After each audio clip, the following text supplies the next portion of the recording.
এই ভিডিওর কথাগুলো শুনতে পারেন, খুবই গুরুত্বপূর্ণ আলোচনা করেছেন। আগে শুনেন।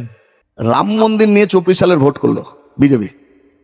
এখন দেখা যাচ্ছে রাম মন্দিরের কেউ বলছে 200 কোটি, সিট গঠনের পরে কোনো কোনো জায়গা দেখছি প্রায় 700 কোটি টাকা গয়না রাম মন্দির থেকে চলে গেল।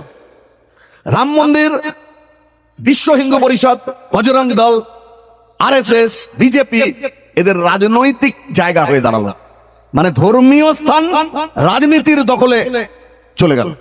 এখন দেশের নানান জায়গার সাধু সন্ন্যাসী তারাও মুখ খোলা শুরু করেছে যে ওটা তো রাজনৈতিক প্রকল্প, তো ধর্মকর্মের ব্যাপারে হচ্ছে না। সেখান থেকে এই পরিমাণ টাকা চলে গেল। এখন অন্ধভক্ত জুটেছে বিজেপির, তারা বলছে হিন্দুদের টাকা হিন্দুদের কাছে গেছে, মানে চুরি করেছে রাম মন্দির, হিন্দুদের টাকা যে চুরি করেছে সেই হিন্দু, বলে হিন্দুদের টাকা হিন্দুদের কাছে গেছে, তো কি হয়েছে? মজা বলুন। মমতা বন্দ্যোপাধ্যায় যদি বলে যে সারদা চিটফান্ডের টাকা বাংলার মানুষের টাকা, বাংলার মানুষ চুরি করেছে, ঠিক আছে, কোনো প্রবলেম নেই। বাংলার মানুষের আবাসের টাকা বাংলার মানুষ, তৃণমূল চুরি করেছে, ঠিকই করেছে, বাংলার মানুষ চুরি করেছে, অন্য জায়গাতে লোক চুরি করেনি, এটা কোনো যুক্তি? এতক্ষণ ধৈর্য সহকারে আমাদের সাথে থেকে আপনি ওনার কথাগুলো শুনেছেন, আপনাকে অসংখ্য ধন্যবাদ। গাইস, দয়া কইরা ভিডিওটি শেয়ার দিতে পারেন এবং আপনার মূল্যবান মতামত এই ভিডিওর কমেন্ট বক্সে জানাতে পারেন।